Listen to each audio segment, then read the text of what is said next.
Hello everybody. Hi, it's Light Mama 1111. Welcome to my channel. This is a weekly twin flame starseed ascension reading, and I'm really grateful to be of service to you, and I can feel the energy coming in. And if I sound a little breathless, it's simply because there's a lot of consciousness coming onto the planet right now. And I'll just begin by saying I love you guys so much. And if you haven't seen my videos before, I am new at this, but I am an intuitive and a medium and a healer. And I also have been very honored to guide, work, and support and twin flames and starseeds during my vocation, my career as a spiritual healer and, as I said, intuitive. Anyway, don't mind me, sorry. So as I'm turning into the collective here to do this reading for you guys, my right brain kicks in and my left brain shuts down, so I apologize. All right, so I've got you got the deal. A little bit about me. I am really here to help give you guys guidance for the week. So think of this, if you will, please, as like a little sort of soul vitamin, spiritual medicine prescription to help you from today, which is Monday, April 4th, through the weekend, through Sunday, this following week, okay? And each week I'm going to post a new video so you can come back and see where you are and help you really track your journey and the journey of your twin.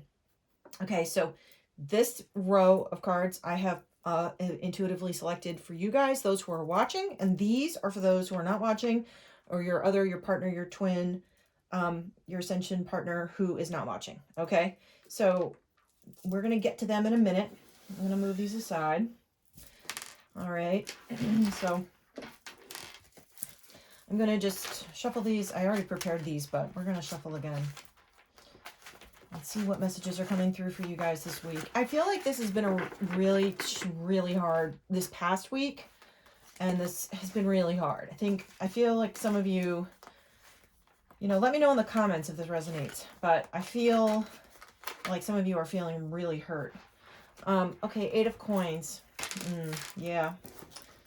Difficult. The Eight of Coins is, in the tarot, the Eight of Coins is actually a very positive card because it means that you are starting you've got skills, you've got knowledge, and you're digging deeper and you're moving forward with what you know towards a greater success. But it's still like feel like a little bit of a stumbling block and a starting over. But the great thing about the Eight of Coins or Pentacles, depending on which deck you're using, they go by both. This is the, oh gosh, I'll tell you in the notes what this deck is. It's a gorgeous deck. I love, sorry. Like I said, my right brain is flaming up and on fire, and my left brain is just not workable. Okay. Back to the reading. So the Eight of Coins or Pentacles, it's like a time when you might feel thwarted. You might feel like there's more work to do, and that's frustrating. But you are very close to reaching your goals, and you do know more than you think you do, and you have a better idea of what you're doing than you think you do. Okay. Then we've got the Ace of Coins. Ah, nice. And the Seven of Swords. Okay. Now, the Ace of Coins means, and Pentacles, it means that this is meant to be successful. All right. That, you may feel like you're starting over, but you're really not. You have much more going for you than you think. And that the Ace of Coins says to me, it says, the guidance says to me is like, okay, this is happening. This has legs. And just sort of stay the course. The Seven of Swords comes in. I feel like in this case, what my guides and angels are telling me for you is that in this case, like the Seven of Swords is, it's a jerk card kind of. But it's like, it says like, you've made progress and yet you're being challenged, you're being thwarted. There's a shadow energy. There's some sort of conflict. There's a rival. There is competition. There may be something going on that, you can't see that you have to be careful of. And I'm intuiting this for you this week. Okay. So just so you know, what I'm sharing and channeling is not necessarily like the be all and end all of tarot. What it is really me tuning into the energies, using these cards to support and guide your journey this week, okay? Just to make sure it's clear how I work, all right? Because you guys might know cards, and obviously you might have questions about what I'm sharing. So, as you can tell, I am not the most awesome shuffler, but I get it done. All right. Strength. Oh my goodness, I love it. The Moon. Two of Coins. Page of Wands. Queen of Swords. Oh, Queen of Swords came up last week. For anybody who saw my video last week. Okay, fantastic. So we've got strength in the Major and the Moon. Amazing that the strength is like sort of the battle card within. Not only does it deal with like sort of our interior or internal battles, our conflicts, or sort of dominating. In this case, since we're in Aries season, I'm saying like what I get is that it has so much to do with like sort of overcoming our egos, overcoming that know-it-all sense, that sort of because we go through cycles in our evolution. We go through times of change and rebirth. This is part of life, especially if you're a twin flame star seed on the ascension path. It is a guarantee. I feel like the message I'm getting is that if you guys were to just accept that now and like surrender to that process and let go of the fact that it's going to be cyclical, that doesn't mean in terms of being in your partnership or your union, just in terms of your internal, this is really just about you and your personal development. Because as we heal ourselves, we heal the journey. So, what I see right here is that like the Strength card really supports the Eight of Coins, and the Moon card is a card of honoring the divine feminine, and honoring the divine mother. But it also is a card that if it's in shadow, now it isn't because it's supporting the Ace of Coins. But if it is in shadow, it can lead to confusion, sort of being pulled by the unconscious, which can create doubt or difficulty or a little bit of blurriness. Okay, but in this case, we've got the Moon, the sphere of the Moon, and the sphere of the coin, the Ace of Coins. It feels like it's very like these guys are a power couple. All right, and then we have the Two of Coins supporting the Seven of Swords, if you will, followed by Page of Wands and Queen of Swords, or Queen of Swords, Page of Wands. Sorry. So really, things are coming together. I'm gonna pull from here now. So we've got some. I always intuitively pull decks, so they're different every week usually, depending on what the energy is calling for.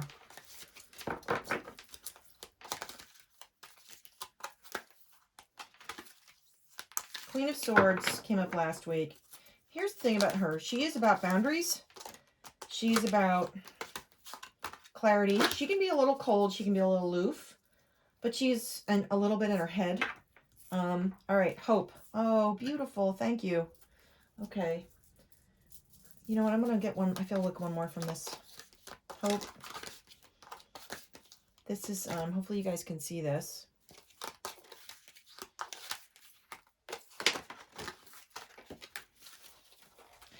And patience. Amen to that, friends. Okay, beautiful. All right. We got our patience. Okay. So these are Archangel cards. The energy from these cards are so, I don't know if you can feel it, but I can. Thank you. The cards from Archangel Haniel and Archangel Michael. And if you're not aware, archangels are really not a part of any kind of, they transcend earth definitions. So if we associate them with a particular religion, for instance, in this case, they transcend them. They really are, they serve all beings on the planet. So no matter what anybody believes, or whatever your belief system is, it doesn't matter, because they're universal. So this is really powerful and beautiful, because hope and patience are kind of the name of the game, aren't they?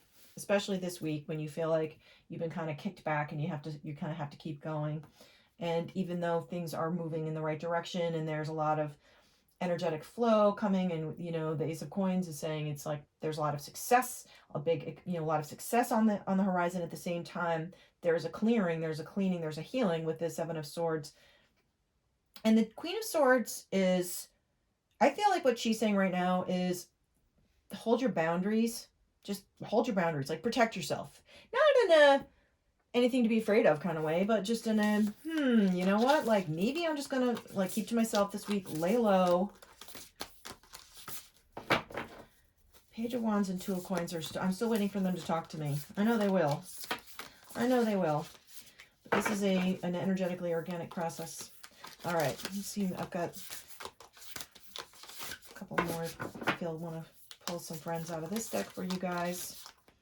And in case if anybody's wondering what these cards are, these are just for me. So they came up for me earlier and they felt like they wanted to support the reading. So they are, and they are. Oh my gosh, I love it. All right, Rhiannon, inner strength. Inner strength. Strength, strength. And you know, the Queen of Swords, my goodness, is she strong? So you've got this, you guys. You've got this. Okay. Another good message here. Thank you. Agma, watch your words. Watch your words. So, you know, conscious communication is one of the most spiritual, the biggest, best, one of the best spiritual practices you can work on. I mean, what we can offer is to really be present to our words, present to our language, listen, use our clairsentience, listen to our guidance. What words are we being called to use? What words best serve the light, serve our growth? Not only that, but serve our accountability, that serve our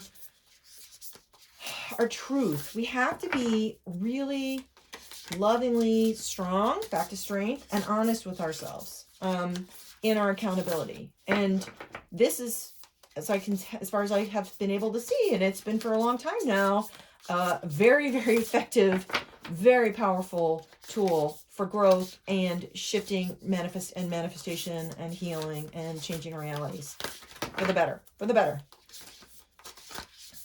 Words are, you know, think about how much of reality, how much of the world is built on words, has been built fully on words. Things start as ideas, as downloads, and they come into, then they move into pictures and then to words. So words are a master tool, and yet we all use them to varying degrees with varying levels of attention and consciousness. And they, you know, the words we use really belie our level of consciousness, but also our mastery. So that doesn't mean, by the way, you can't swear, because I really feel it's not about using quote unquote good words. It's about being honest, like personally accountable and honest with ourselves. Sometimes there's nothing more cathartic than a good old swear word, because you get that negative energy out. It's a cleanser. It's a cleanser. So it's something that it not only builds realities, but it also helps us heal. So if you need to, you know, like say it loud and shout it out and get in your car and drive around and like curse your little heart out just to get your energy out and your negativity, that just needs to be released. You give yourself that gift. It's really, really powerful. Okay. All right. So we've got the Wastelands. This is the Rose Oracle, which is brand new, beautiful deck. The Wastelands, release the petals, Brothers of the Rose. All right, so, oh, I love it. We've got sustainability, slow down, tend to your garden. So this speaks to this sort of, this energy here where you need to have, like, kind of just protect your boundaries with Queen of Swords. And then we've got transformation, death and rebirth, shedding all change, followed by the sacred masculine, honor, protection, support. So what this is so beautiful, thank you so much. What this means is that we've got guidance, high guidance, loving guidance coming from the divine masculine. And if you're, you know, no matter, we embody both as people, as beings in ascension, light beings in ascension. And it is our work. It's part of our path to balance and heal both the divine masculine and the divine feminine. And we do this through honoring, releasing the petals, understanding, as I was saying before, The transformation, death, rebirth, it's like the cycles. It's part of the process. It's part of it. And the slow down, tend to your garden. This is part of it too. Like some weeks we maybe just need to have a little bit of sort of protect ourselves. And this feels like one of these weeks. Feels like one of these weeks. So the great thing about, I feel like what this message is saying, we've got the Two of Coins and the Page of Wands. You know, I'm just coming back to these. So it's funny because I really feel like these are both like really positive in the sense that you've got like this kind of sort of beginning, sort of a gate. These are gateways. You know, the Page of Wands is like energy and it's got like it's kind of opening the path of creativity and fire. And then the Two of Coins is, the Pentacles is also sort of like the feeling of the path of like of a strong start, okay. So it's interesting because, oh, wait a minute, 2 and 2 is like 11 11, 1 2 1 1 2 2. Anyway, sorry. I hope that makes sense. But you know, if you've got, you know, 1 1 1 1 is 2 2. Anyway, so it's a little a basic spiritual numerology. All right, so this is for you guys. I really feel like it's, you know, very beautiful, and just take it easy this week. Watch your words. Know that you've got strength. Know that your success is on its way. You have hope. You are protected. You're supposed to keep hope, and you're supposed to be patient. Watch your words. Let the bad juju out. Go, you know, let out some of your pain. Take it easy and tend to the garden of your healing, and know that just because you maybe are not necessarily feeling aligned with the divine masculine, they may be really putting you through your paces this week. Just know that you've like, it's all culminating into something really powerful. All right, so now I'm going to pull some cards for those who are not watching, for your twin. Okay, the Fool and the Magician. Holy cow. Okay. That's some big stuff right there, guys. So the Fool is meaning that they don't, that's a death. This is like the rebirth card. Okay. It's one of them. It means it's beginning a new cycle. The Fool is not a foolish character. The Fool is a babe. A fool is a neophyte. The Fool is an open-hearted, open being who is launching themselves into the world to learn new skills, to have new journeys, to start a new cycle of evolution. Okay. And the Magician means, regardless of how they affect that they don't know what they look like, they don't look like they know what they're doing. The Magician says, oh baby, they do. This is what is so challenging, for, not that I have to tell you, you probably know, but what's so challenging about this path at times is that they will go into, they are the magicians. There is a higher wisdom. There is a divine guidance happening with them. And yet it often can seem, especially if you're not in contact with them, seem as though they don't know what they're doing. And it can be very difficult, to say the least. Wow. Wow. Okay, so we've got Two of Swords, Temperance, Strength, High Priestess. Wow. Strength on both sides. I'm actually in awe of this. So I'm spiritually, my heart is just cracked so far open with how beautiful this is. Okay, so the Two of Swords is a conflict. Two of Swords is making problems, a block, creating pain, manufacturing a problem that needn't be there. But if they are doing this, it is for Temperance, which is the Twin Flame Reunion card. It is the Twin Flame Soul Merge. It is the Harmonization card. It is the card of full healing and coming together, full balance. With Strength, they are doing this for their own strength. They are doing this for their own healing. And the High Priestess is divinely at work. The High Priestess says that they're, with the Magician, says, holy cannoli. Like, there's so much power going on, even though they look like the Fool. I know how it looks, but it is not how it is. This is how it is. This is how it is. So we're always dealing with different levels of consciousness. You know, we've got our lives, our 3D lives, which, well, they appear to be 3D. You know, dealing with our day-to-day and healing our wounds and navigating our lives. And, you know, most twins I have worked with, not all, but most, have said or felt like if they could shut the door on this whole thing, they happily would, because it's such a difficult, it can be so difficult. But that's the human side that wants to just protect and be the Queen of Swords and just say, no, I don't want to do this anymore. I'm gonna shut this down. But it is not a human path. So the shutting down really only works for so long until something else comes along. Namely, powerful feelings, signs, symbols, dreams, things of that nature. All right. Like I said, I'm not the best shuffler, but I get there eventually. I just want to pull a couple and see what comes out of this deck. And we'll then see what okay. All right.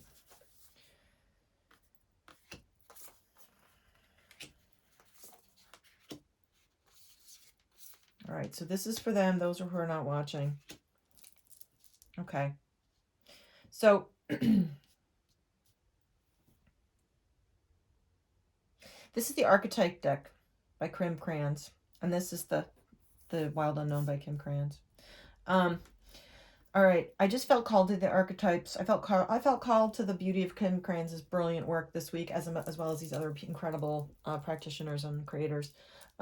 For your twin, for the one who is not watching, for the one who is more in shadow or more asleep currently, or appears to be more asleep.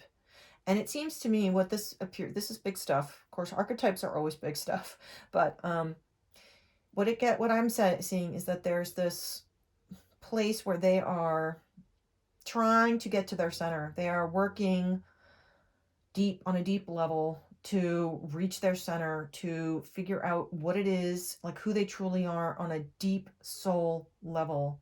Even if in their minds they don't even believe they have a soul, if they don't even appreciate or even have any kind of understanding about who they are on a spiritual level, like that might just be poppycock to them. Yes, friends, I said poppycock. They on a soul on a just below that, because that's ego. Only the ego shuts that stuff down. The soul and the heart and all the chakra systems and the higher self knows the truth. And so it's like they've created this Two of Swords, the storm, to go cross the threshold. This is the threshold card. To have an awakening. That's the Temperance and the High Priestess and the Strength card. And the Poet is also here. And what I am getting from this, which is funny, I put it down on the Brothers of the Rose, the Divine Masculine, the Sacred Masculine card, that there is a creativity, there is a poetic wisdom to this journey. There is a beauty to this ascension path, even though right now you feel like you're in the storm. You know, you want to be the Queen of Swords and give yourself a nice boundary, and kind of the Queen of Swords, I just want to say, she came up last week. She also sort of says, like, it's good to keep your boundaries, but also just know when you're feeling that way, you're in your head. Spiritual boundaries and mental boundaries are different. So sometimes we need a week just to be in our heads and have our mental boundaries, which create a physical boundary. Spiritual boundaries you can't really have with the twin flame connection. It's not possible. A spiritual boundary would be if you were in a karmic relationship and somebody was abusive or narcissistic, or, like really a toxic person, like literally a toxic energy. Okay. That is when you need physical boundaries, emotional boundaries, spiritual boundaries, energetic boundaries. With a twin, they can appear to be in shadow and toxic, but ultimately it is for your learning and for your ascension as well as theirs. So you can't have a spiritual boundary. You can have a physical boundary. You can take a break. You can put them on pause, do that, take a rest, take a step back, regroup, heal, do your work, watch your words, tap into your inner strength. Release your, what is it? Sorry. Go to the wastelands and release your petals.